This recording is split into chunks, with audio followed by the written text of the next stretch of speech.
সপ্তম উইকেটে 195 রানের জুটি। চেন্নাইয়ে বাংলাদেশের বিরুদ্ধে রেকর্ড আশ্বিন ও জাদেজার।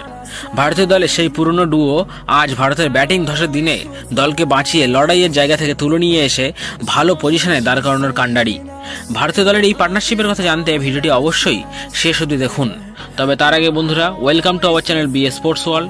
আর আপনারা যারা এই চ্যানেলে নতুন, তারা খেলাধুলা সম্বন্ধিত সমস্ত খবর পেতে আমাদের চ্যানেলটি সাবস্ক্রাইব করে রাখুন।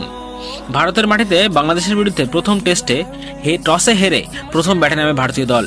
তবে বাংলাদেশের দাপুটে বোলিংয়ে তাড়াতাড়ি ভারতের 4টে উইকেট পড়ে যায়।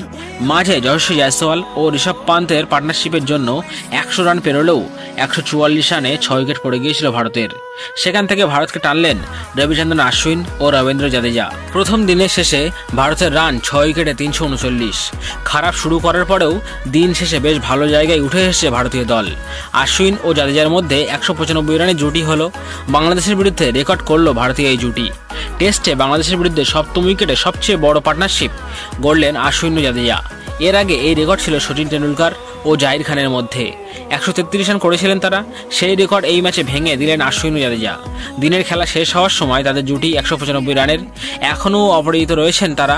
দ্বিতীয় দিন এই জুটি আরও বড় করার চেষ্টা করবেন ভারতীয় দুই ব্যাটার। ঘরের মাঠে সপ্তম উইকেটে সবচেয়ে বেশি রানের জুটিতে দ্বিতীয় স্থানে রয়েছেন অশ্বিন ও জাদেজা। শীর্ষে রয়েছেন কপিল দেব ও সৈয়দ কিরমনি। ভারতের মাটিতে 14টি ম্যাচে 617 রান করেছিলেন তারা। অশ্বিন ও জাদেজা 14টি ম্যাচে 595 রান করেছেন। দ্বিতীয় দিন কপিল কিরমনি জুটিকে ছাপিয়ে যেতে পারেন ভারতের এই দুই স্পিন অলরাউন্ডার। 6 উইকেট পড়লেও শুরু থেকেই আক্রমণাত্মক ছিলেন অশ্বিন ও জাদেজা। পাল্টা বড় শট খেলতে থাকেন তারা। তাদের আক্রমণে চাপে পড়ে যায় বাংলাদেশ। দিনের শেষ পর্যন্ত টিকে থাকে দুই ব্যাটার। অশ্বিন 112 বলে 102 রানে খেলছেন। টেস্টে 617 রান করেছেন তিনি। 10টি 4 ও 2টি ছক্কা মেরেছেন অশ্বিন। অন্যদিকে জাদেজা 117টি বল খেলে 96 রানে খেলছেন। 86 রানে খেলছেন। তিনিও 10টি 4 ও 2টি ছক্কা মেরেছেন। দ্বিতীয় দিন তার কাছে সুযোগ রয়েছে 17 রান করার। তো বন্ধুরা, আপনাদের কি মনে হয় দ্বিতীয় দিনে এই জুটি আরও কত রান যোগ করতে পারবে? আর জাদেজার 17 রান কি সম্পূর্ণ করতে পারবেন? আপনার মতামত কমেন্ট করে জানান আমাদের। আর ভিডিওটি ভালো লাগলে একটি লাইক করে আমাদের চ্যানেলটি সাবস্ক্রাইব করে রাখুন।